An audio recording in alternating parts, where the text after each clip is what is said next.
A Medalha Nacional das Artes de 2008 vai para Stan Lee por seu trabalho inovador como um dos contadores de história mais fecundos dos Estados Unidos, recriando a história em quadrinhos americana. Seus enredos complexos e super-heróis humanos celebram coragem, a honestidade e a importância de ajudar os menos afortunados, refletindo a bondade característica dos Estados Unidos. Entrega da Medalha Nacional de Artes e Humanidade.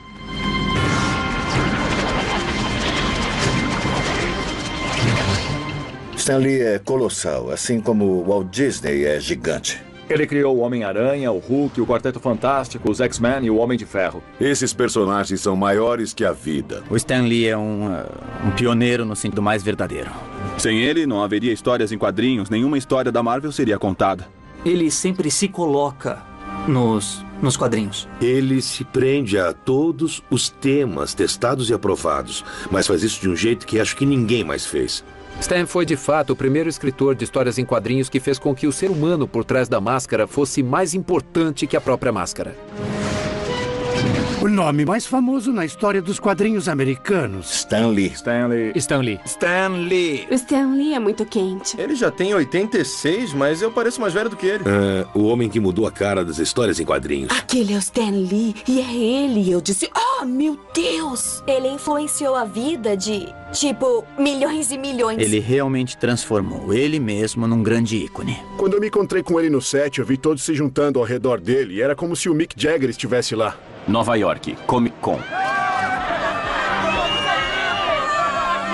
Eu tô aqui há 3 dias esperando pelo Stan Lee. Eu me identifico muito com o que o Stan Lee escreve nos seus personagens. Como vai? O Peter Parker faz eu me lembrar de mim mesmo. Aprendi a ler com os quadrinhos do Homem-Aranha. Stan Lee. Amamos você, Stan!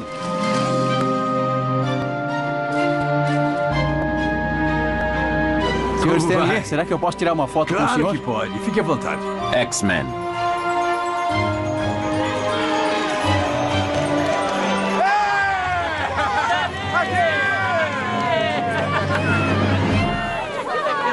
Stan Lee? Oh. Eu sou seu maior fã de todos.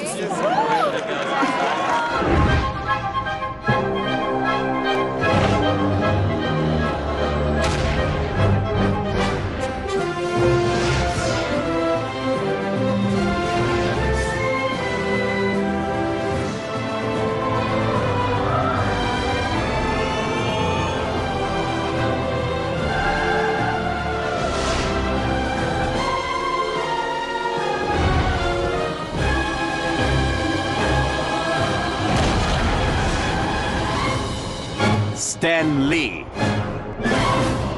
Criar quadrinhos nunca foi parte do meu sonho de infância. Eu nunca pensei em nada disso. Acredite ou não, eu queria ser ator. Eu ia ao cinema e pensava, nossa, quero estar na tela. Isso deve ser a coisa mais legal do mundo. Eu me lembro que meu primeiro herói foi Errol Flynn.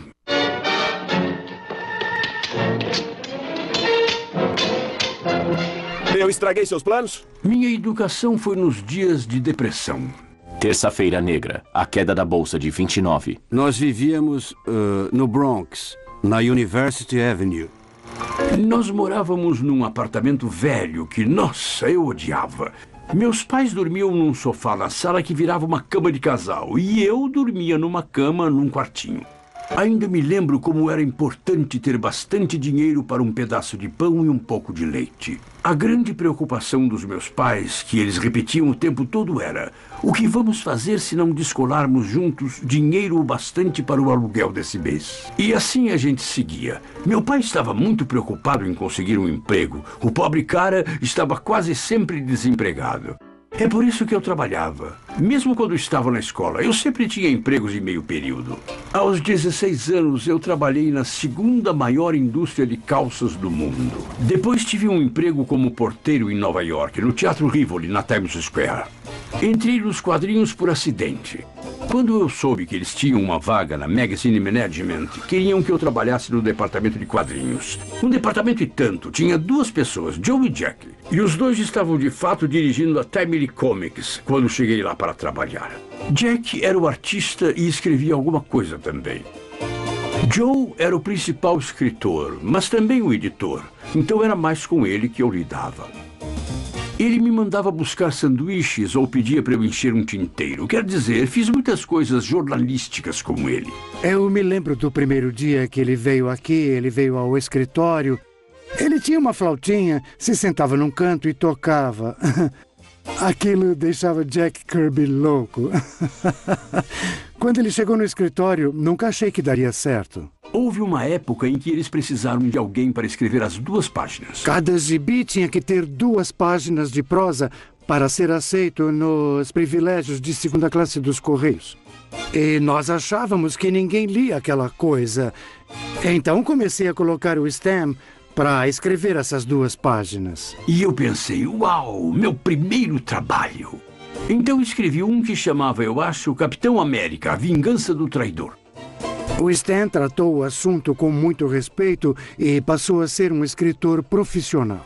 Meu nome na época era Stanley Martin Lieber. Peguei meu primeiro nome, Stanley, e cortei na metade. Eu não queria usar o nome Stanley Martin Lieber, porque eu estava guardando aquilo para o grande romance americano que eu acabei nunca escrevendo. Produzido e escrito por Stan Lee.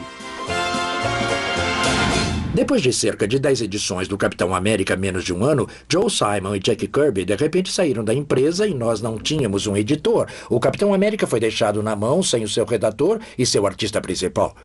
Eu olhei em volta para ver quem ia substituí-los e percebi que não tinha ninguém. Eu era o único cara lá.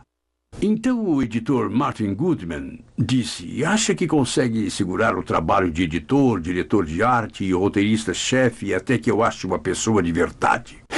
Eu estava com 18 ou 19 e eu disse, claro que posso. Foi mais porque ele estava lá e escrevia. Ele era do ramo, mas o principal foi que ele também reconheceu que Stan era um garoto brilhante que trabalhava por pouco. Então, por que não colocá-lo no comando? Eu escrevi muitas histórias do Capitão América, mas depois, no final, vários outros escritores vieram porque eu não tinha tempo de escrever tudo. Capitão América.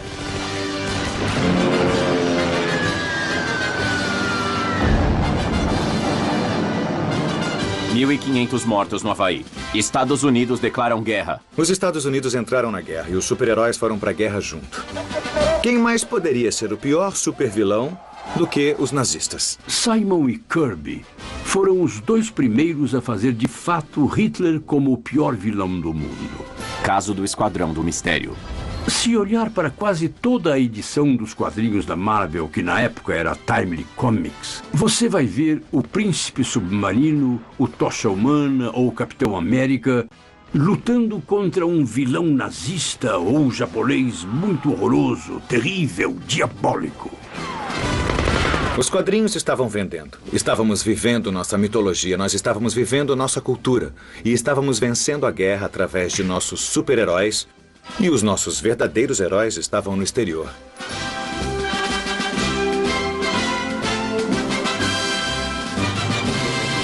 Eu acho que fiquei mesmo tão envolvido com tudo isso que quando vi eu tinha me alistado no exército. Stanley M., Serviço das Forças Armadas. Assinatura. Eu senti que nossa nação estava de fato em perigo. E eu não poderia conviver comigo mesmo se eu fosse um civil enquanto os outros estavam lutando. No exército fui classificado como roteirista. Eles me mandaram para campos diferenciados onde escrevi filmes de treinamento. Ele mesmo desenhou um panfleto sobre como não contrair doença venérea e eu diria que ficou muito bom. DST, não em mim. Havia apenas 9 homens do exército que foram classificados como roteiristas, e eu estava em ótima companhia. Eu estava com William Saroyan, Carl Laemmle Jr., Frank Capra e um cara chamado Theodore Geisel, que vocês devem conhecer como Dr. Seuss. Stan conseguia, como sempre, terminar o trabalho rápido e ele podia ficar sentado e enrolar um tempo, eu acho. Japoneses desistem. É oficial, a guerra acabou. Paz. Após a guerra terminar, todos nós pudemos voltar ao normal. Todos acharam que seria a última guerra e que agora haveria paz no mundo.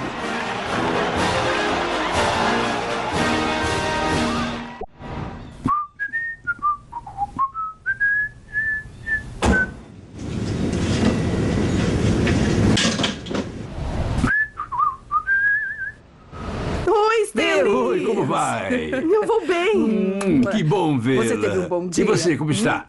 Você está ótima, mas você sempre está bem. O que você quer? Eu só vou pôr a minha maleta ali e já tá, volto. boa ideia. Eu não sei como a gente se casou. Essa é a diferença entre eu e você. Quantos anos faz? Você sabe quantos anos? 60. Eu vou dizer pra você, 60 anos. 60 anos este ano. No dia 5 do mês Nesse que mês? vem. E eu ainda não mesmo. sei se acertei. Eu posso também contar toda a verdade, nada mais que a verdade. Eu vim da Inglaterra no velho Mauretânia, na última das guerras adoráveis. Eu vim pra cá como uma noiva de guerra e me tornei uma modelo de chapéus. E Stan disse para um dos vendedores de lá, eu vou me casar com essa garota. E o rapaz disse, sem chance, ela é casada. E ele disse, não, essa é a garota com quem vou me casar. E 6 semanas depois eu estava torrando o dinheiro dele.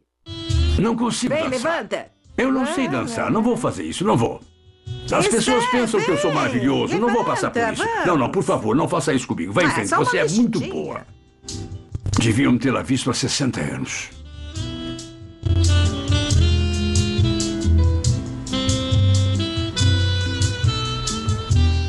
Espere, isso é o que ela odeia. Não faz isso. Não, você não faz isso. Você não faz isso. Não, isso aqui é. Bom, isso é que a gente faz. Agora pare. Olha aí.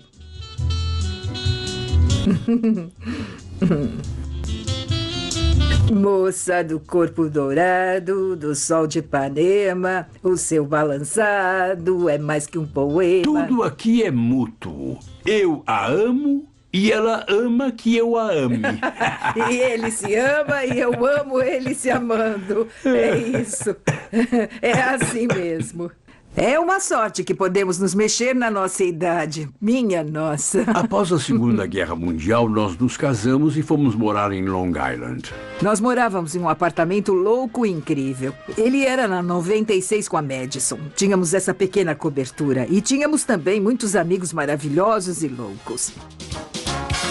Stan estava com a Timely Comics.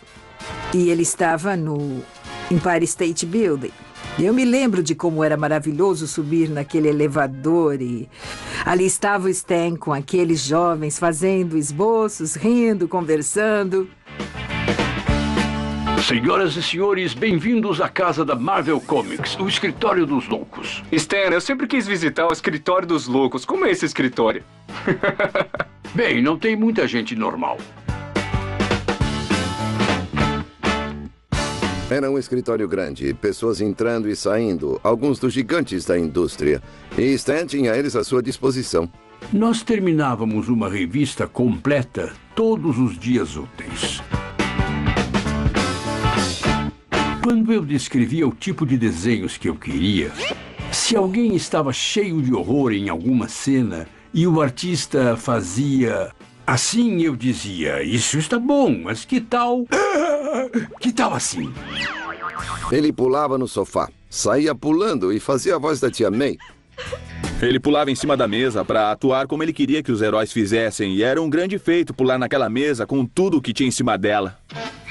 Ele acreditava na abordagem do cinema mudo. Não faça nada ao meio termo. Se alguém for pisar na mesa, você não vai fazer assim, não.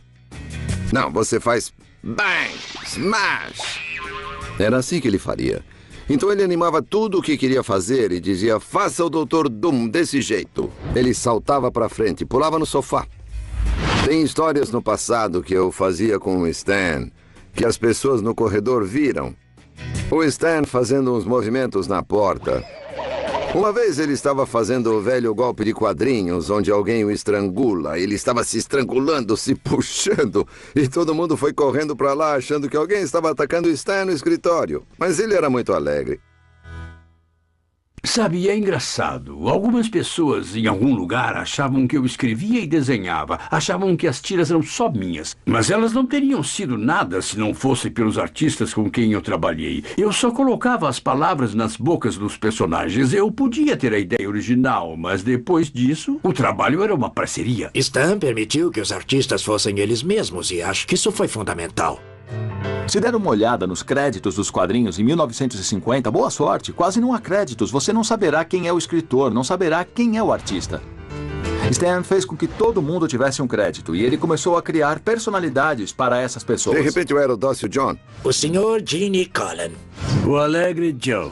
O querido Dick Yeyers. O patife Roy Thomas. O Jack Kirby se tornou o alegre Jack Kirby. Você fazia parte do escritório, estava sendo alguém. Eu queria que os nossos leitores sentissem que somos parte de um grupo, de um círculo, que estávamos nos divertindo muito e que o resto do mundo não sabia disso. Então eu quis formar um clube. Dei um nome bobo, a MMS. A Feliz Sociedade Marvel que Marcha. A MMS quer você.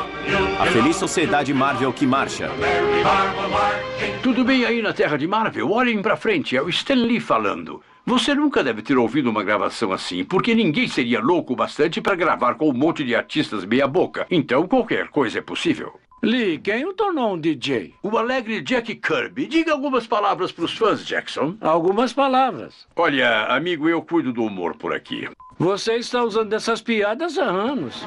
Ei, por que toda essa agitação aí, Soul? Por causa do time do Steve Ditko, ele soube que você está fazendo um registro e ele está com medo do microfone. Será que ele vai pular pela janela de novo? Será que ele é o Homem-Aranha? Quer dizer que ele não é? Chega disso. Agora vamos todos voltar ao trabalho. E quanto a vocês, marchadores da Sociedade Marvel, bem-vindos! A Feliz Sociedade Marvel que marcha. O escritório se revela. No início do escritório, Jack Kirby desenvolveu a maior parte dos heróis da Marvel comigo. Jack desenhava como um diretor do filme. Ele não admitia desenhar nada chato. Em um curto espaço de tempo, de mais ou menos 5 ou 6 anos, o Stan Lee e o Jack Kirby criaram mais personagens bem-sucedidos do que qualquer pessoa ou que 2 pessoas juntas já criaram na história dos quadrinhos. Sempre me encantei pelo fato do Jack ter a imensa capacidade de criar tantos personagens variados e ainda assim fazer cada um deles totalmente diferente um do outro. Jack pegava o seu lápis e começava a desenhar. E desenhava com tanta certeza. Ele sabia exatamente onde cada linha estava indo. Não havia nenhuma hesitação. E funcionava perfeitamente. Era incrível. Eu consigo sentir a história antes. Conheço aquelas pessoas antes. Quando eu as desenho, elas já nasceram. E eu as desenho como gostaria que vivessem nessas páginas. Eu já havia trabalhado tanto com o Jack. Nós fizemos aquelas histórias de monstro, faroestes, guerra. Fizemos de tudo. Eu dava para eles a trama. Eu dizia como eu queria que a história fosse. Eu costumava ouvi-los planejando histórias, mas não me lembro deles terem concordado em algo. Jack tinha suas próprias ideias. Ele ia para casa, fazia sua versão. Stan, quando recebia as páginas, dizia: Jack, você não lembrou de nada do que falamos. Jack fazia uma versão, Stan fazia outra coisa. E é por isso que havia um desacordo entre Jack Kirby e Stan Lee, por causa da história deles. Estávamos habituados a ter desentendimentos. Eu nunca pensei que isso o deixasse nervoso. Adoro brigar. Talvez o incomodasse, pois eu dizia sempre: você está errado. Muitos repórteres sempre pensaram: o Stan criou tudo. Então eles entravam no escritório dele, ele estava lá, encantador, ele era incrível, você amava o cara. Alguém queria me entrevistar para a revista Herald Tribune. E eu disse: mas olha, se vai me entrevistar, acho de verdade que deveria entrevistar Jack Kirby ao mesmo tempo, porque ele trabalha comigo. Então ele foi até o meu escritório e nos entrevistou. Jack me disse que ia ficar sábado à noite com a esposa dele e que logo de manhã iriam até a banca para comprar.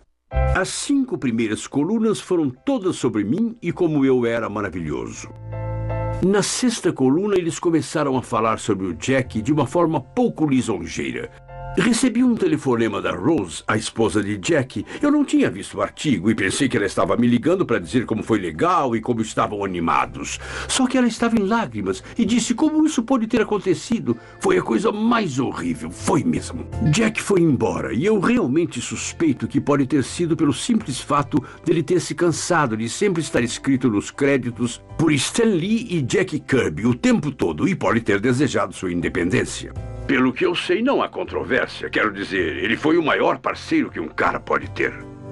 No final, Jack entrou em contato comigo. Ele queria voltar, o que me deixou feliz. Quadrinhos são prejudiciais à juventude. Psiquiatra pede para banir quadrinhos de crime. O senhor acredita que existe algum perigo em pegar os jovens e mostrar a eles algumas figuras e aparições fantásticas, como alguns de seus super-heróis, o Capitão América, o Hulk e assim por diante. Não é mais perigoso do que ler contos de fadas, ou poesia, ou a Bíblia. É a minha opinião, sem qualquer dúvida razoável e sem qualquer reserva, que os quadrinhos são um fator contribuinte importante em muitos casos de delinquência juvenil. O Dr. Werthen era o adversário principal dos quadrinhos e o que tinha mais voz. Na época em que ele fazia seu grande discurso contra os quadrinhos, as pessoas estavam muito preocupadas com a violência, com o sexo e com as coisas que o Dr. Werthen estava dizendo. Ele entrevistou 100 adolescentes infratores e todos disseram que em um momento ou outro leram revistas em quadrinhos. Portanto, o Dr. Werthen concluiu: quadrinhos causam delinquência juvenil. Quando eu era menino e ficava com um grupo, fazíamos diversas coisas. Assávamos batatas, saíamos em expedições, virávamos as latas de lixo aqui e ali, escrevíamos comentários desagradáveis sobre o professor na calçada. Nós nunca passamos uma tarde sentados desse jeito, lendo histórias dedicadas ao adultério, à perversão sexual, ao horror, ao mais desprezível dos crimes.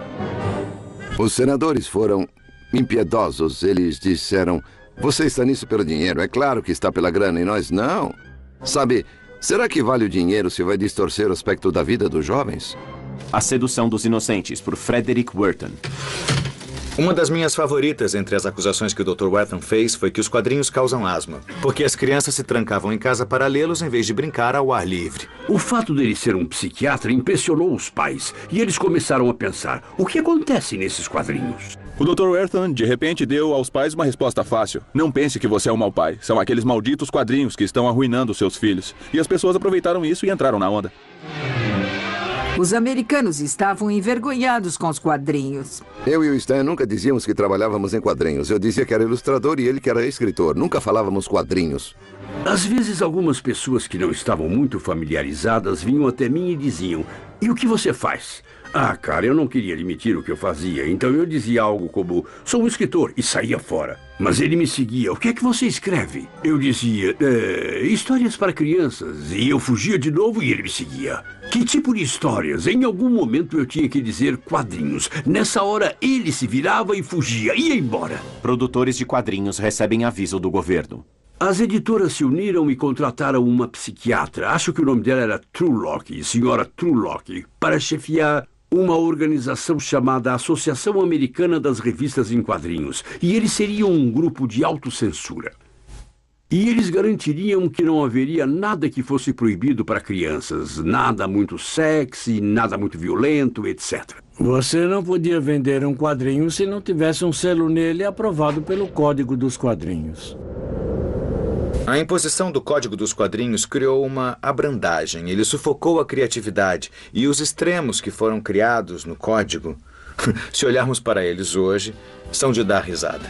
A justiça sempre vence. Código dos Quadrinhos. Nenhum quadrinho deve explicitar ou apresentar os detalhes únicos e métodos de um crime. Cenas de violência excessivas devem ser proibidas. Ilustrações sugestivas de apelo sexual são inaceitáveis. Foi uma época incrivelmente frustrante também. Eu nunca conheci alguém que me dissesse: ei, você é o cara que escreve Millie, a modelo? Nossa, eu li aquilo e é ótimo. Nunca ouvi isso. Millie, a modelo. As vendas ficaram muito ruins e nosso editor, Martin Goodman, teve que parar um monte de histórias em quadrinhos. Levou cerca de 2 anos quando chegamos ao ponto em que nós íamos falir. E Martin falou: Stan, estou indo para Miami e gostaria que dissesse à equipe que vou ter que despedi-los. Essa era também uma das coisas que eu tinha que fazer. Aquele foi um dos piores momentos da minha vida. Porque eles não eram só artistas e escritores que trabalhavam para mim. Eram pessoas que eram meus melhores amigos. Quer dizer, eu conhecia suas esposas, conhecia seus filhos, sabia tudo deles. E eu falei: me desculpe, não temos nenhum trabalho para vocês por talvez 1 ano ou 2. Meu Deus, foi a pior coisa. Eu não tinha nenhum trabalho, não havia nenhum lugar para trabalhar. Então arrumei um emprego de guarda de segurança na General Foods. Eu tinha certeza em 54 que jamais voltaria a trabalhar com quadrinhos de novo. Nós nos mudamos para o Park Avenue. Stan tinha uma pequena sala e ele estava por conta. Ele não tinha secretária e nenhum desenhista, ninguém para fazer as correções. Stan era praticamente o único funcionário em quadrinhos. Fazer quadrinhos era como estar no degrau mais baixo na escada da arte, por assim dizer. Lá estava eu, um homem maduro, estava nos meus 30 e fazendo coisas de adolescente. História em quadrinhos. Os meus vizinhos eram corretores, eram banqueiros, eram empresários, eram médicos, eram advogados. Eles não me levavam a sério. Que tipo de referência havia no fato de escrever quadrinhos? Então continuei a ficar lá, pois eu tinha uma esposa e um bebê, uma criança. Eu não sabia mais para onde ir, mas enfim, eu estava pronto para desistir lá pelos idos de 1960 ou 61. Eu fazia isso já há 20 anos. Eu disse à minha mulher, olha, tenho certeza de que tem alguma coisa que eu posso fazer. Vou tentar escrever um romance ou algo assim. E ela disse, Stan, se quer desistir, por que primeiro não faz um quadrinho do jeito que gostaria? Para um público mais velho. E o escreve da maneira que sentir vontade. Saia do seu óbvio. O pior que poderá acontecer é você ser demitido, mas já quer desistir mesmo. Quando Joan disse, por que não faz um quadrinho do jeito que queria fazer, era como se uma lâmpada acendesse na minha cabeça. E eu senti, pelo menos vou sair do óbvio. E depois eu desisto ou serei demitido. Martin disse para mim, por que não faz um livro com um monte de heróis? Então eu pensei, tudo bem, vou arrumar um grupo de heróis, mas dessa vez eu queria fazê-los do meu jeito. Eu queria escrever coisas que atraíssem pessoas mais velhas também. Se eu tivesse um superpoder, de jeito nenhum que eu ia usar uma máscara e não ia querer que as pessoas soubessem quem eu era. Eu ia falar para todo mundo, olha para mim, posso fazer coisas que você não pode, sou melhor do que você. E aqui está o meu nome, se não acredita. O Quarteto Fantástico. Foi ali mesmo, naquele momento, com o número 1 do Quarteto Fantástico, que a era dos quadrinhos Marvel começou. E no que Stan Lee tornou-se o começo. 1961. Este é um ano notável. John Kennedy tornou-se presidente, Alan Shepard tornou-se o primeiro americano no espaço, o biquíni tornou-se moda e a Marvel Comics fez a sua estreia. Eu vi aqueles quadrinhos que eram diferentes de tudo que já tinha visto. As páginas eram recheadas de energia. Venham me pegar! Super-heróis de quadrinhos até 1961 eram personagens mais fracos. Eles não tinham, de fato, um senso de humor. Não tinha nenhuma consistência, não tinha tramas escondidas. Tentamos escrever histórias que nós curtiríamos e, aparentemente, as pessoas no mundo têm os mesmos gostos. Odeio dizer isso. Eu gostaria de achar que meu gosto é muito melhor, mas, aparentemente, todos devem ter o mesmo gosto, porque os quadrinhos vendem muito bem. De repente, os super-heróis de Stan estavam lidando com sofrimento, autotormento, angústia. Essa foi de fato a primeira vez que uma dimensão adicional da personalidade tinha sido trazida ao super-herói. Stan conseguiu trazer algo que nos fazia ter interesse pelo personagem, em oposição à fantasia. Espera aí. Estão lutando uns com os outros. Eles não gostam necessariamente um do outro. Não gostam de seus poderes. Eles acham que é como uma maldição, não algo bom que aconteceu. O que está errado? Eu estou desaparecendo? A primeira vez que um personagem, ou coisa, que é um dos mais populares, usou uma roupa de super-herói na rua, ele reagiu de uma maneira que eu sempre achei que um personagem de um livro deveria reagir. Em vez de achar normal, ele disse, eu pareço um doido nessa fantasia, as pessoas vão olhar para mim. E tivemos histórias onde eles foram expulsos de suas sedes porque tinham perdido um monte de dinheiro no mercado de ações e não podiam pagar o aluguel. Coisas que nunca aconteceram antes a super-heróis. Eu não vejo nenhuma razão para os nossos super-heróis, como o Quarteto Fantástico, viverem em cidades como Metrópolis ou Gotham City. Por que eles não podem viver em Nova York, sabe? Eu conhecia Nova York, então decidi por lá. Eu podia escrever confortavelmente sobre a cidade. E quando iam ao cinema, por que não iam para o cinema na Broadway? Por que não ir até o Radio City Music Hall? E quando Tocha Humana, que era o adolescente Johnny Storm, queria um carro esportivo, não iria comprar um V8 Whiz-Bang. Eu dei a ele um Chevy Corvette. E então, de novo, tentei fazer as coisas o mais realista possível, mesmo essas histórias sendo histórias de fantasia.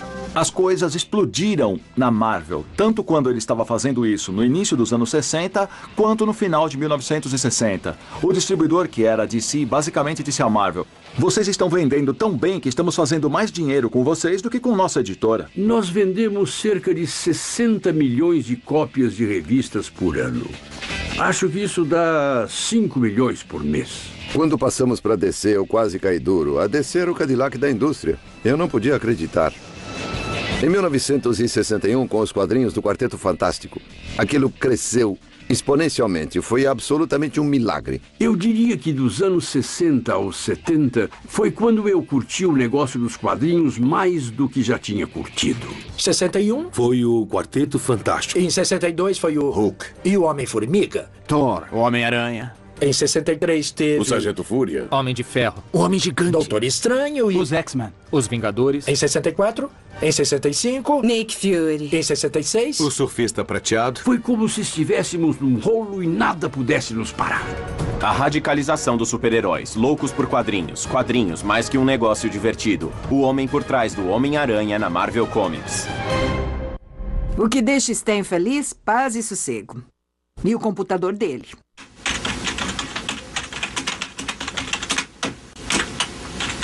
Nos últimos 27 anos, desde então, moramos aqui. Tudo o que escrevi, eu escrevi aqui. Aqui é onde eu trabalho. É um espaço funcional que tem todas as coisas que eu preciso para trabalhar. Eu gosto porque é confortável, quer dizer, eu tenho a minha copiadora lá, minha máquina de fax aqui, o meu computador ali e uma pequena poltrona para sentar se eu quiser ler um livro. E tenho minha mesa para escrever as coisas, e é isso, é só o que eu preciso. Minha mulher odeia essa sala com um ódio que desafia a compreensão. Porque eu não a deixo decorá-la. Ela não é muito feliz com essas coisas lá em cima, as minhas pequenas caixas com suprimentos. Ela odeia todos os fios atrás desse computador. Ela detesta essa sala.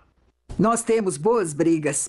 Nada que chegue a ser violento. Mas sou muito mandona e ele é bem mandão. E estamos sempre querendo ganhar um do outro. Uma das piores brigas que nós tivemos... Não me lembro o que eu disse ou fiz, mas você ficou com raiva. E você se lembra, eu tinha uma linda máquina de escrever Hamilton. Portátil, silenciosa. Minha mãe comprou para mim. Eu a tinha há anos. Escrevi algumas das minhas primeiras histórias nela. Então essa é a máquina onde eu escrevi o Quarteto Fantástico, o Homem-Aranha, o Hulk e os X-Men. E você ficou com raiva de mim sobre algo que eu disse. Porque você agiu com estupidez. Deve ter dito algo como: Joan, como pode ficar a isso, idiota? O sol está na direção errada, ou algo assim.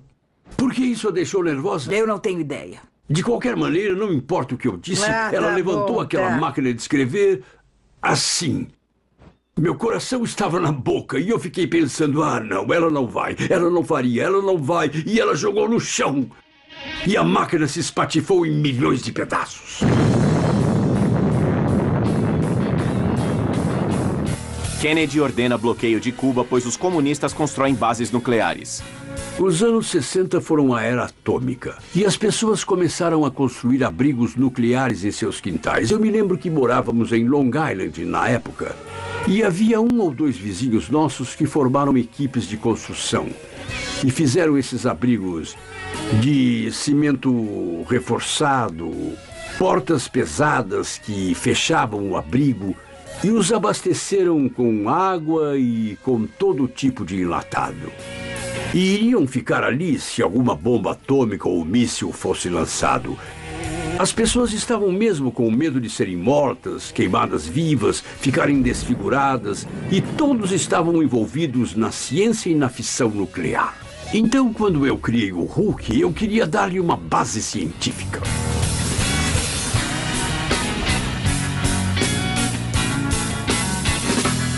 É claro, general. Só que eu preciso ter certeza de que toda a precaução foi tomada. Nós estamos lidando com forças poderosas. Super confidencial. Eu sempre amei o filme Frankenstein. E eu achava mesmo que o monstro era o mocinho. Ele não queria machucar ninguém, ele só queria ficar em paz. Mas aqueles idiotas com tochas o perseguiam para cima e para baixo, pela colina e pelo campo. Ele sempre teve minha simpatia. Eu também sempre gostei do Dr. Jekyll e do Sr. Hyde. E eu disse, e se o meu monstro pudesse ser um cara como o Dr. Jekyll? E quando ele se tornasse um monstro, fosse como o Sr. Hyde? Então pensei que psicologicamente poderíamos nos divertir com esse tipo de história. As duas entidades dessa pessoa e os dois se odiando e querendo destruir um ao outro. Você não pode odiar isso. O Hulk é um cara que tem uma espécie de alma perdida, não tem nenhuma conexão, não se lembra de onde veio, está basicamente procurando por alguém que goste dele, para ser legal com ele, porque ele é um cara legal. Se pudessem confiar nele, eu poderia revelar meu segredo. O Stan chegou e, com sua opinião sobre super-humanos, ele prestava muito mais atenção ao humano do que ao super. Ele fez os personagens reais. Ele os fez parecerem pessoas que você conhecia, eram seus amigos, seus vizinhos, e de repente as pessoas entraram emocionalmente nisso e se preocuparam com isso. Eu acho que o Stan fez foi transformar os super-heróis em humanos mesmo. Uma das coisas que eu aprendi com o Stan é que o importante mesmo não é o Homem-Aranha. É o cara com o traje do Homem-Aranha. O importante é o Peter Parker. Peter Parker devia ser um homem qualquer, ou um jovem qualquer, com todos os conflitos, incertezas e confusões que qualquer jovem tem. O Peter Parker é um garoto normal do Queens, que é estranho socialmente, tem problemas com garotas, tem problemas de dinheiro. Tentei colocá-lo no mundo real e dar-lhe o tipo de coisas com as quais leitores normais poderiam se identificar. Ele tinha unhas encravadas, a roupa dele rasgava enquanto estava lutando. Foi muito fácil para mim me identificar com Peter Parker, porque tudo o que eu tinha que fazer era pensar em coisas que aconteceram quando eu era jovem. Por exemplo, eu poderia ter um grande encontro com uma garota que eu gostava muito, sem saber que eu ia ter um ataque de alergia naquela noite e estaria espirrando em todo lugar. Ou que haveria outra menina que eu queria muito causar uma impressão, levá-la para jantar. Então, no caminho de casa, eu perceber que não tinha dinheiro suficiente para o táxi. E você imagina a grande impressão que causaria em um encontro se tivesse que levá-la para casa num metrô lotado. Então, não foi muito difícil para mim inventar coisas para o Peter Parker. Eu só tinha que pensar nas coisas que aconteceram comigo. O Homem-Aranha é o Stan. Eu enxergo isso perfeitamente. Todas as coisas que Stan sente moralmente.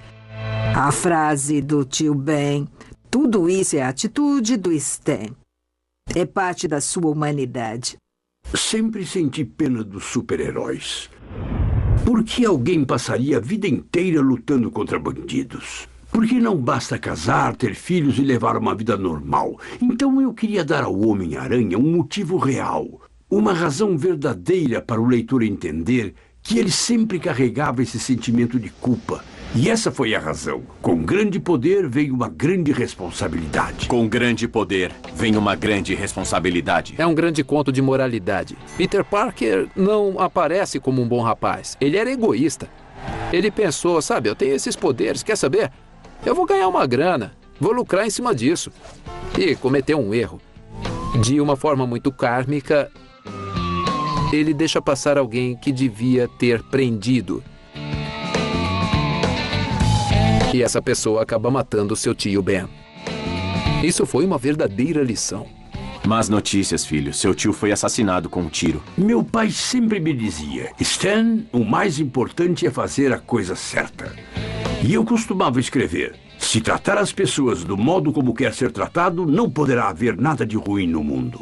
É daí que veio, da natureza da pessoa que escreveu o Homem-Aranha e tudo isso. Então, como eu tive a ideia do Homem-Aranha? Eu já disse isso tantas vezes em tantos lugares que, pelo que eu sei, pode até ser verdade. Eu estava tentando pensar em um novo personagem. E, obviamente, uma das decisões mais importantes a tomar seria qual é o superpoder que o personagem tem. Nós já tínhamos o homem mais forte do mundo, alguém que podia voar e assim por diante. O que foi que restou? E então vi uma mosca na parede e eu pensei, uau, não seria legal se eu tivesse Um personagem que pudesse grudar na parede como um inseto. Então, eu disse, é o que vou fazer, mas eu precisava de um nome. Os nomes são muito importantes. Então pensei na coisa mais lógica, Homem-Inseto. Mas não parecia glamouroso ou dramático. Eu pensei, Homem-Mosca? Não, isso não serve. Homem-Mosquito? Eu segui uma lista e cheguei na aranha. Homem-Aranha. Eu não sei porquê, mas pareceu dramático, assustador. Eu gostaria de ler algo chamado Homem-Aranha. O incrível Homem-Aranha. Quem não gostaria de balançar numa teia e grudar na parede? Tá brincando? Eu tenho 46. Se eu pudesse fazer isso amanhã, eu sairia do topo do prédio todos os dias dizendo: eu sou o Homem-Aranha. Tentei me chamar de co-criador desses personagens. No Homem-Aranha, eu tive a ideia. Então, primeiro dei o roteiro para o Jack Kirby desenhar. E Jack desenhou as primeiras 2 páginas. Eu olhei por cima do ombro dele e disse, espera aí, Jack, você ainda está fazendo muito glamouroso. Então eu disse, esqueça, Jack, vou dar para outra pessoa. Então eu pensei em dá-lo ao Steve Ditko. E Steve contribuiu muito com a tira. E não acho que a tira teria sido bem sucedida sem ele. Eu não sei qual é o conceito universal que se tem de criador.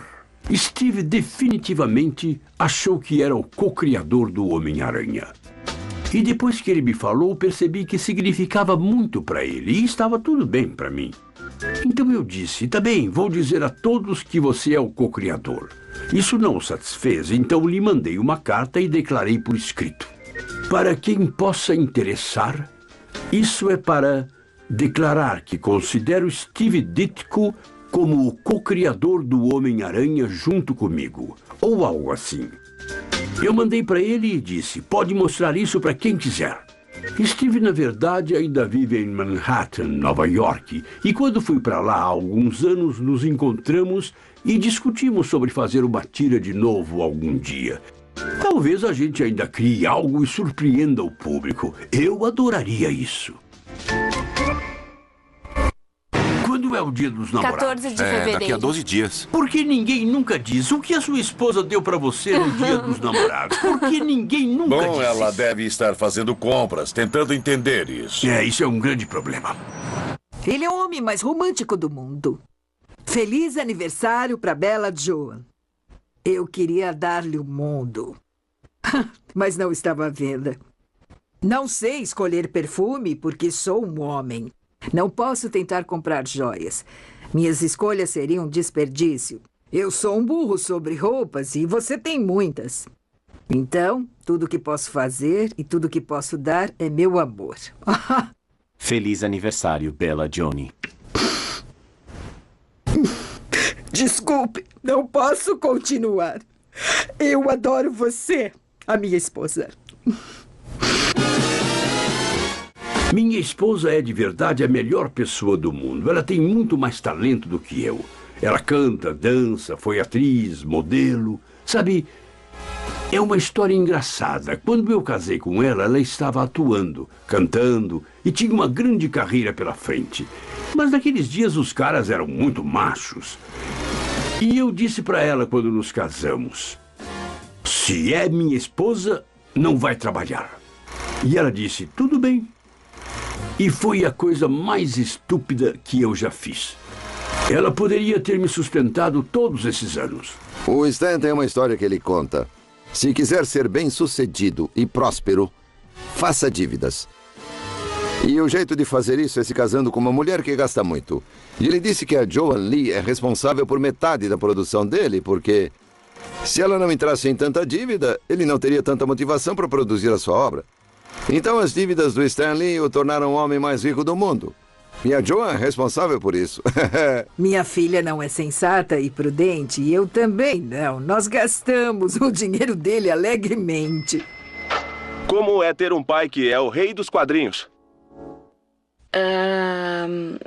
Bom, ele é... Como eu posso dizer? Ele é imbatível. A sua imaginação, sua criatividade, o seu brilho. Não tornou fácil para os outros homens que eu conheci em muitos aspectos. Agora eu posso parar de beliscar. Mas eu... E quanto isso custou? É uma fortuna. Viu essa nova roupa que ela está usando? Não, eu sou a maior fã dele. Eu sou a maior fã. Com certeza, eu sou a maior fã. Agora eu vou lá fora dizer para minha filha que a atriz se portou muito bem. Isso foi bem colocado. De todos os personagens... Sempre foi. De todos os personagens que seu pai criou, qual o seu favorito? Eu. Isso foi melhor ainda. Essa é ótima. Que danada. Eu sou um escritor. Minha esposa cuidou da maior parte da formação cultural dela. E ela cresceu maravilhosamente. Ela é uma mulher linda, talentosa. É uma designer de joias, uma artista. Foi uma atriz. Temos muito orgulho dela. Nós tivemos outra filha que não sobreviveu. Nós a chamamos de Jen, porque a Joan achava mais próximo de Stan. Joan preparou todo o quarto. Ele estava lindamente decorado. Então ela viveu cerca de 7 dias e morreu. Mas nós nunca, na verdade, falamos nisso. Interessante, nós nunca falamos muito sobre a Jen. Eu a vi uma vez, eu insisti para vê-la e ela era pequena, menor do que Joan. Sei. Uma bebezinha bonita. E eu nunca vou esquecer, porque eles estavam tão empolgados e diziam: ela tomou um pouco de água hoje, ela comeu um pouco disso hoje. Fiquei lá uns 8 dias que ela ficou na incubadora. E a enfermeira que estava lá veio e disse: a neném morreu. Eu tirei as minhas trompas. Eles fizeram isso e o meu médico não só as amarrou, pois as trompas podem ser ligadas, mas ele as cortou para que não pudessem ser desfeitas. Tentei adotar e não consegui. Eu não pude adotar um bebê judeu, pois não sou judia. Eu não podia adotar de uma família católica porque sou episcopal. Naquele determinado momento não podia. Não dava para adotar em nenhum casamento misto na época. Tudo o que tinham que fazer era vir e olhar como vivíamos, olhar a minha filha, ver a minha esposa com a nossa filha, olhar para mim. Mas eles só a investigavam, falavam com ela e ela voltava para casa aos prantos. Não se lembra de como estava irritada quando chegou em casa e disse: não vou mais passar por isso, passar pelas entrevistas que você tinha aqui. Sim, você esqueceu? É isso mesmo. Cara, e como você me deixou nervoso. Como eu educaria a criança. Parece haver uma qualidade na natureza humana que, se todos tiverem a mesma religião e todos viverem no mesmo país, provavelmente as pessoas de cabelos negros vão odiar as loiras e talvez os ruivos sejam evitados. Eu não sei. Parece que algumas pessoas precisam se sentir superiores às outras e não se gostarem. O trabalho dele foi um símbolo da época em que ele estava, porque ele pegou muitas coisas que aconteceram e as fundiu nos seus personagens. Uma coisa que eu percebi é que não havia muitos super-heróis negros. Então eu criei o Pantera Negra. Stan estava lá desde o início, com o Falcão, com o Capitão América, com o parceiro do Capitão América. Era uma coisa totalmente nova.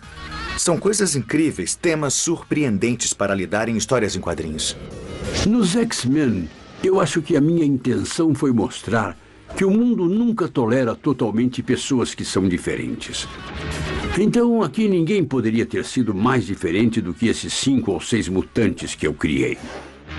E, na verdade, nós mostramos que as pessoas os temiam e depois, pouco a pouco, começaram a odiá-los porque eles eram diferentes. Eu acho que a maneira com que o X-Men prega a tolerância, que a comenta, é muito descarada. Sabe, é tudo sobre os marginais e eles falam sobre isso e se unem e prevalecem. Embora sejam perseguidos, também são tolerantes com os seus perseguidores. Sejam humanos ou mutantes maus. E dessa forma eles pregam a tolerância mesmo como vítimas. Muita gente, sabe, se sente e cresce se sentindo diferente. É disso que se trata o universo dos X-Men. A diferença. Conforme eu crescia e me sentia como um marginal, embora eu acho que todo adolescente se sinta assim, talvez uma fantasia pessoal seja, e se minhas fraquezas ou coisas que me fazem diferente me fizessem forte? E esse é o tipo de mensagem central dos X-Men. O que torna os X-Men heróicos não são tanto seus superpoderes, mas a sua causa. E o seu foco que é vamos nos abraçar e aprender com a individualidade a viver um com o outro. Mas foi um tema sutil que estava por baixo, pois o tema principal era a emoção, a aventura e a cor. Se as pessoas entendessem o tema, bom, eu sei que ainda seria uma boa tira. É algo que ninguém pode tirar dele. As coisas que os personagens podem fazer, obviamente, atraem especialmente os jovens. Mas depois existem esses outros temas, assuntos mais complexos, que dão substância ao trabalho. E conforme os anos 60 começaram a se tornar os anos 60, onde os temas de alienação, aceitação e sentimentos contra o complexo industrial militar se tornaram mais e mais importantes para uma cultura juvenil crescente, ele realmente virou tudo de cabeça para baixo de novo. Naquele tempo, todo mundo estava cansado do complexo militar industrial. Só por diversão eu pensei em fazer o Homem de Ferro, um símbolo do complexo militar industrial, e fiz os leitores gostarem dele. O Homem de Ferro lida com muitos temas diferentes no decorrer da sua longa carreira. Tudo desde a bênção misturada de uma nova tecnologia maravilhosa, mas perigosa, e ele lidou também com o alcoolismo. Stan continuou abordando os problemas do cotidiano, temas polêmicos, questões pessoais e a angústia que os adolescentes têm. Então decidi ter uma coluna todo mês, onde eu conversaria com os leitores. Chamei de Palanque do Stan. E eu falava sobre qualquer coisa que me ocorresse, sobre política ou sobre escola. Ele estava incluindo os leitores em tudo o que fazíamos.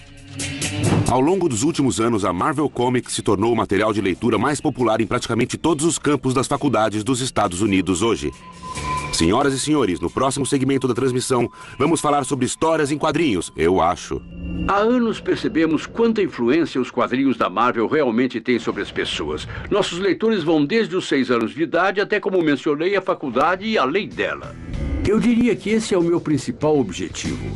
Elevar os quadrinhos ao ponto deles serem um meio de comunicação respeitado e que não sejam pensados somente como algo para crianças. Se quer voar pelas estrelas, então pilote você a nave. Você sabe que não pesquisamos o suficiente os raios cósmicos. Eles podem matar no espaço. Então é por isso que ninguém pode ficar contra ele. A revista de humor da Universidade de Califórnia, The Pelican, recentemente chamou os quadrinhos da Marvel de a maior revolução na literatura no campus desde o Nu Desdobrável. Uma vez por ano recebíamos uma carta e alguém escrevia: "Ei, comprei um de seus quadrinhos e faltava um grampo, quero meu dinheiro de volta."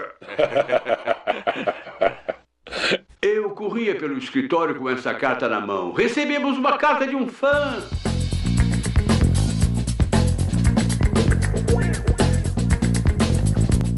Faço muitas palestras nas universidades por todo o país. Na verdade, amanhã estou indo para Las Vegas, na Universidade de Las Vegas. Ironicamente, algumas das crianças que tiveram suas histórias em quadrinhos tiradas delas quando tinham 5 anos, ao entrarem na faculdade, quando tinham uns 20 anos, me convidaram para fazer uma palestra em sua faculdade.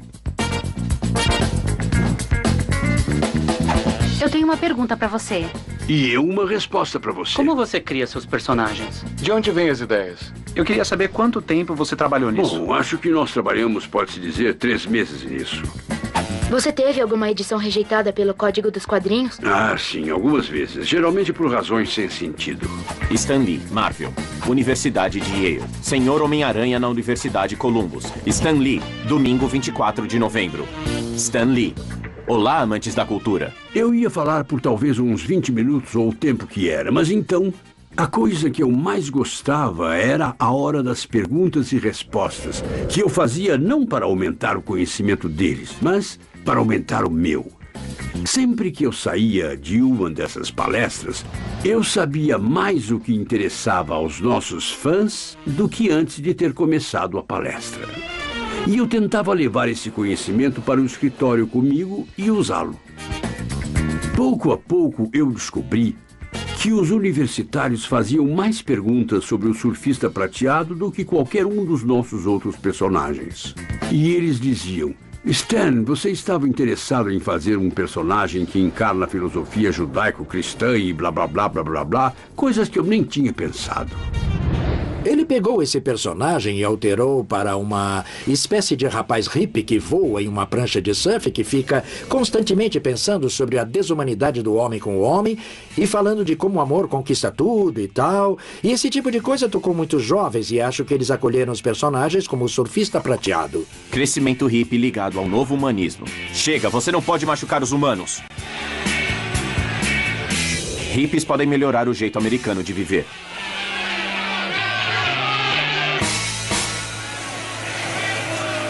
A Marvel Comics começou a assumir uma personalidade e eles começaram a ver que havia um cara por trás dessa coisa toda. Ele comercializou os quadrinhos e os super-heróis primeiro para o seu público principal, depois ao público universitário, convencendo-os de que eles eram tão maduros e sofisticados como pensavam que eram, e depois garantiu que o mundo em geral soubesse disso. Nossos personagens se tornaram populares em todo o mundo. E eu tinha ido para a Inglaterra, França, Polônia, Bélgica, Espanha, Itália, Japão, China. E comecei a passar menos tempo no escritório. Eu não via muito os escritores. Ele teve que colocar o Thor, o Homem-Aranha, o Quarteto Fantástico para outras pessoas escreverem. E esses quadrinhos nunca tinham sido, pelo menos o Homem-Aranha e o Quarteto Fantástico, nunca tinham sido escritos por outra pessoa. Estou me dedicando somente a tentar levar a empresa para outros campos. O cinema e a televisão. Eu tinha ido para a Califórnia a negócios e ia ficar por um dia, passar a noite. E eu pensei, essas pessoas não percebem que estão vivendo no paraíso, o clima, a vastidão. E eu pensei, como posso mudar para Los Angeles quando tudo na Marvel está em Nova York?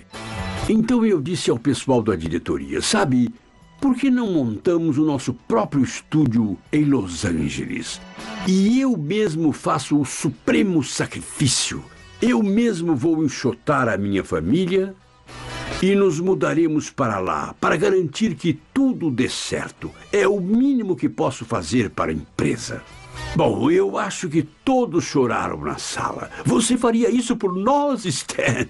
Então, eles me mandaram para cá para ajudar a estabelecer a Marvel Produções, um estúdio de animação. Eu mudei com minha esposa e filha. Nós vendemos tudo em Nova York e estamos aqui desde então.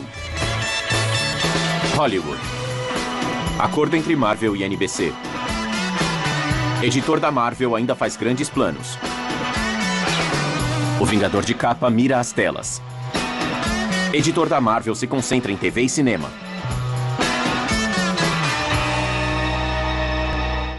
Bem-vindo a Marvel Produções, perto de Hollywood, Califórnia. Aqui é onde estamos transformando muitos de seus heróis favoritos dos quadrinhos em programas de TV. Amigos do Aranha, vamos em frente! Muito bom. Podemos manter isso. No estúdio de animação da Marvel Produções, eu era a cabeça criativa do estúdio. Eu me intrometia em todas as coisas que estavam fazendo, nos roteiros, na arte e na direção. A empresa está atualmente produzindo 250 desenhos animados de meia hora, bem como 3 desenhos de longa-metragem. Eu cresci com o Stan, sabe? Com os desenhos dele, com a voz dele no Homem-Aranha e seus incríveis amigos. Olá, fãs do Aranha. Aqui é Stan Lee convidando vocês para o baile anual da boa e velha ESU. Mas ouçam o meu conselho, não se acomodem muito, porque estaremos em perigo antes que percebam. Eu conheci do desenho. Eu via o desenho na televisão e aquilo me enfeitiçou. Milhares de pessoas nunca tinham ouvido falar do Homem-Aranha. Centenas de milhares nunca tinham ouvido falar dele até verem o desenho. Então eles estavam certos. Foi inteligente, uma boa jogada.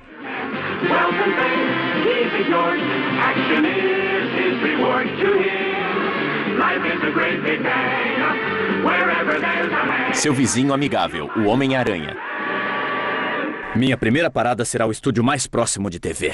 O experimento é suficiente como está. Não estou satisfeito. Eu não tenho que satisfazê-lo. Nós fizemos uma série de TV do Homem-Aranha. Não havia coração para a série. Um vilão fazia alguma coisa e o Homem-Aranha virava o Homem-Aranha, perseguia o vilão e o pegava. Subia num prédio e era só isso. E depois dos primeiros episódios percebi que não estava indo a lugar nenhum. Eu convoquei uma reunião e a fizemos no canal. E eu pensei que essas pessoas eram sinceras e que queriam de fato ouvir as minhas opiniões do que eu achava que estava errado e como a série poderia ser melhorada. E eu disse tudo o que pude. Nenhuma mudança foi feita. A série continuou e foi cancelada depois de mais alguns episódios. Felizmente não estragou o personagem. O Stan colocou essas emoções e esses defeitos em cada um dos seus personagens que faziam você querer virar a página e continuar lendo. E as pessoas estavam fazendo isso há décadas nos quadrinhos. Mas isso não foi traduzido para o filme necessariamente. Houve alguns filmes nos anos 80 e início dos 90 que não foram muito bons. Até então acredito que houve somente uma tradução superficial na maioria dos filmes de quadrinhos.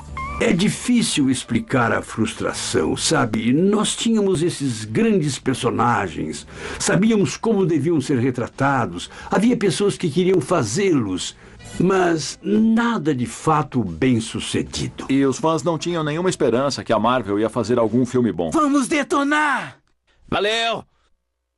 É isso aí! Abaixa, todo mundo pro chão! Aí, o que tá acontecendo?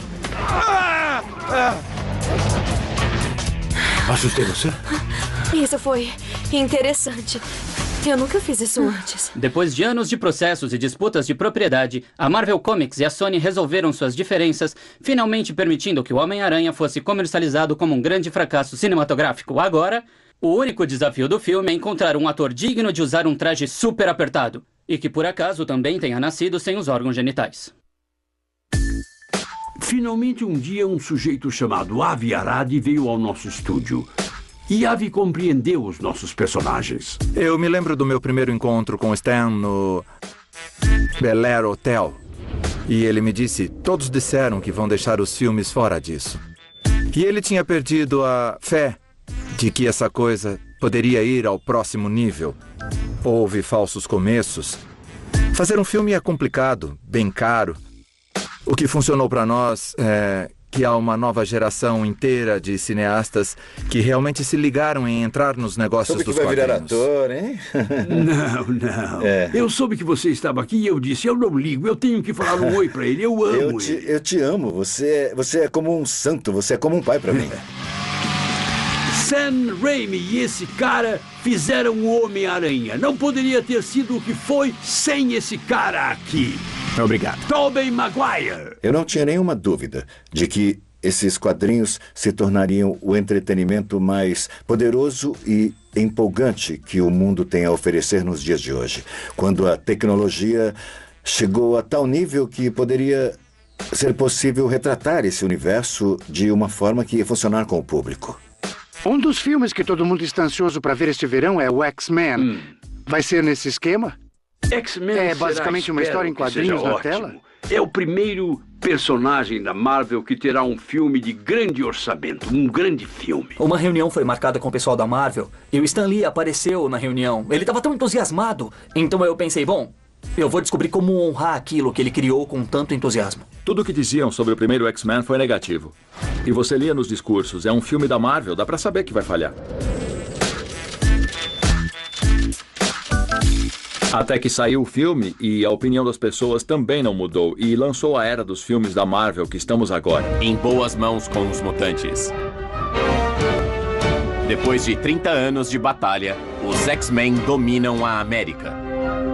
Heróis dos quadrinhos com super músculos. Como trazer os quadrinhos de heróis à vida.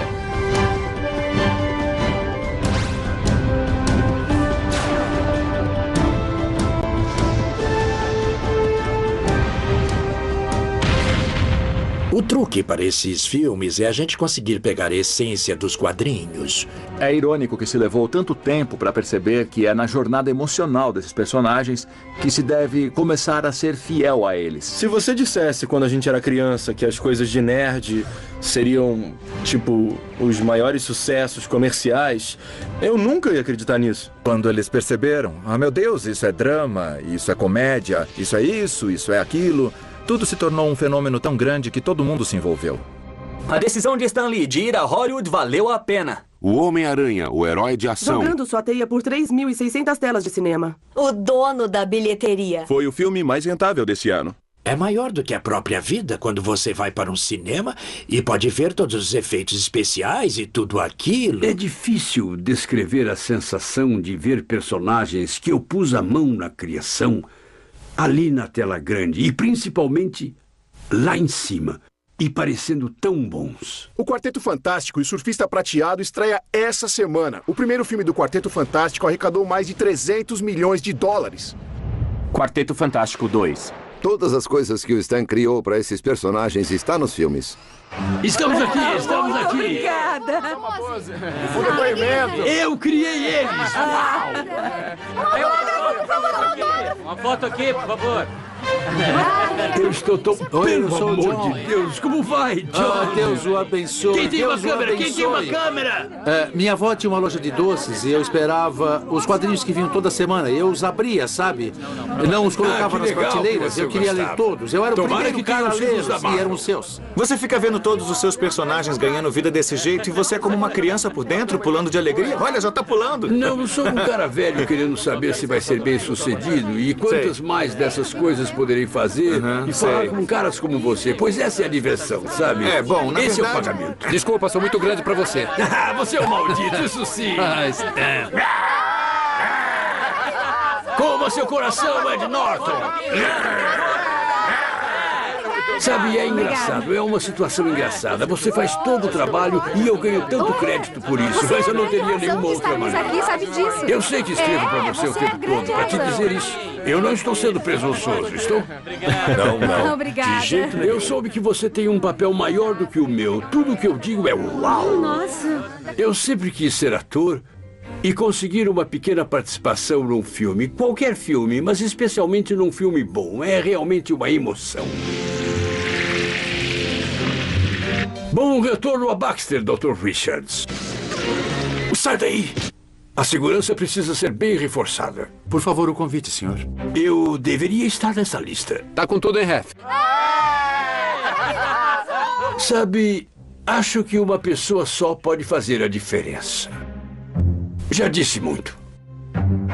Há 1 milhão de anos, quando eu estava escrevendo esses quadrinhos, eu nunca suspeitei que um dia eu estaria andando por um tapete verde, sendo entrevistado e com gente dizendo como se sente. Ninguém se importava como eu me sentia naquela época.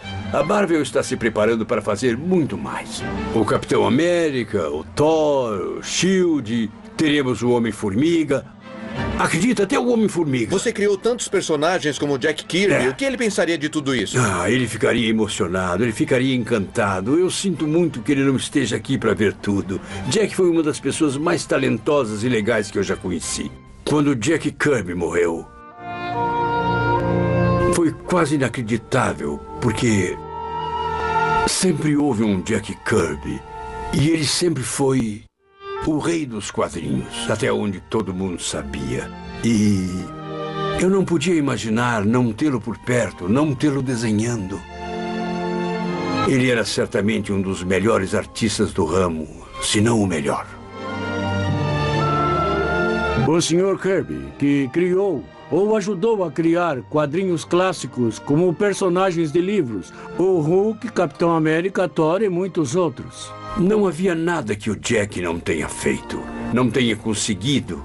E ele nunca fez menos do que o seu melhor. Ele era também um dos mais amáveis, mais cooperativos, mais úteis, mais decentes seres humanos. Foi uma grande perda quando Jack se foi. Foi difícil porque ele significava tanto para mim. E eu sabia o que tinha perdido.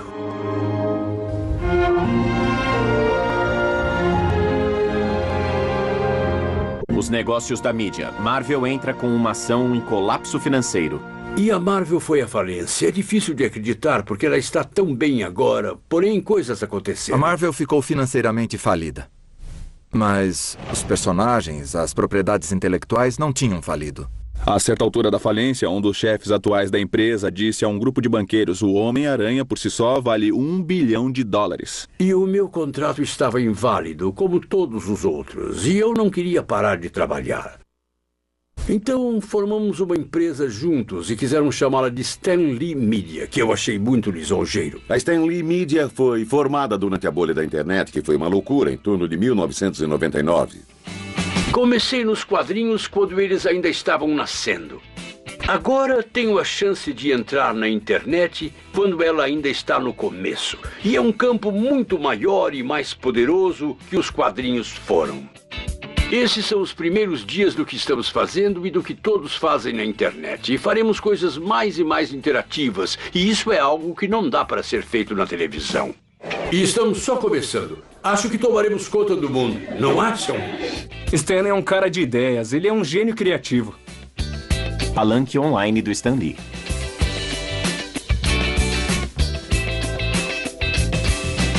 Éramos uma empresa em pleno funcionamento. Tínhamos opções e ações. A empresa foi a público. Quando percebi, tínhamos uma equipe com 200 pessoas. E estávamos fazendo grandes coisas. Nunca me diverti tanto.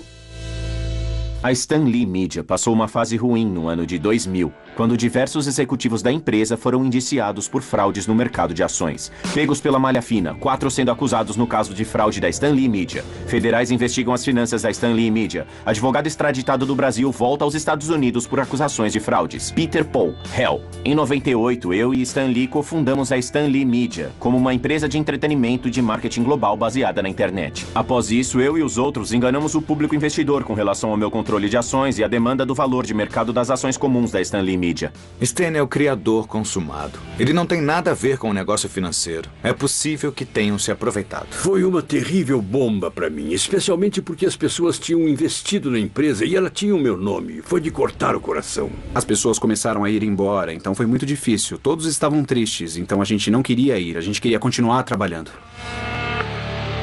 Oi, Anthony, aqui é o Stan. Eu só queria dizer pra você como me sinto mal pelo modo que as coisas ocorreram. Eu não esperava que fosse acontecer tão cedo ou do jeito que foi. Ah, cara, me sinto terrível sobre isso. E eu só queria dizer que foi um prazer trabalhar com você. Você foi ótimo. A Stan Lee Media não teve sorte, mas esse foi só um pontinho na tela do radar. Mesmo aos 84 anos, ele ainda está chegando com as ideias de super-heróis na sua nova empresa. Pau Entretenimento, o fornecedor das maravilhas. Pau Entertainment. Pela primeira vez eu teria condições de fazer qualquer coisa que eu quisesse. Podia ser filmes, programas de televisão, DVDs. Nós podemos fazer e estamos fazendo. Os novos personagens que Stan criou para a Pau ainda têm muito da ênfase original, nos problemas e sinceridades e que ele tinha quando criou algumas das suas obras anteriores. Mas o mundo de hoje pode ser um pouco mais ousado, a cultura é um pouco diferente e a diferença entre heróis e vilões não é tão clara. Nós temos 3 filmes em desenvolvimento na Disney. Mickey vai desenhar 3 do Lee. Lee prepara o plano do Mickey. Ainda me preocupo bastante em escrever as coisas e garantir que alguém se importe com isso. Stan, você está fazendo isso há tanto tempo e tem sido tão bem sucedido. Algumas pessoas se perguntam por que não se aposenta e tira umas férias? Por que continua fazendo isso? A palavra aposentar é palavrão. Sabe, a maioria das pessoas quando se aposenta diz: enfim, vou ter chance de fazer o que eu sempre quis. Mas eu estou fazendo o que eu sempre quis. Estou trabalhando com artistas, escritores, diretores. Eu estou trabalhando em coisas criativas. Estou me divertindo, quero dizer. Não me castigue me fazendo aposentar. O Incrível Homem-Aranha. Agora que os quadrinhos são tão bem sucedidos e os filmes são tão grandes, imaginam que isso foi um sucesso do dia para a noite. Eu digo para você que é o mais longo dia para a noite que alguém poderia ter. Apesar de todos os seus sucessos e reconhecimento, Stan é, na verdade, um cara normal. Ele, de fato, é o cara que você reconhece por trás da máscara de todos os seus personagens. Eu fiz tudo o que queria fazer. Eu queria escrever e eu escrevi. Eu queria fazer mais filmes, mais televisão, mais DVD, mais internet. Eu queria fazer mais palestras. Eu queria fazer mais de tudo o que eu estou fazendo. O único problema é o tempo. Eu só queria que houvesse mais tempo. Cavaleiro Negro, X-Men. Histórias de suspense, Vingadores, Homem-Aranha. Quarteto Fantástico, Hulk. Surfista Prateado. Todas essas coisas maravilhosas que eu tenho, eu poderia nunca tê-las. Você acabou de perceber isso? Eu que sei, vem porque de você mim não é e- extravagante. A única coisa que extravasa Eu não posso é que... me dar ao luxo de ser extravagante olhe com pra você. câmera. A única extravagância... Espera, desculpa, querida. Eu não estava olhando para a câmera. Eu estava olhando para cá. eu não vi. Nunca dirija o mestre. Agora inicie de novo, Agora se quiser. vamos deixar isso bem claro, tá bom? Você De ainda não modo percebeu? algum, pense que você é o mestre. Joan. Espera. Quem manda aqui sou eu, é a minha palavra. Agora vem que eu quero te mostrar outra coisa que eu comprei, tá? Passei 60 anos mimando essa mulher. Tente me impressionar. Eu tento, mas não consigo.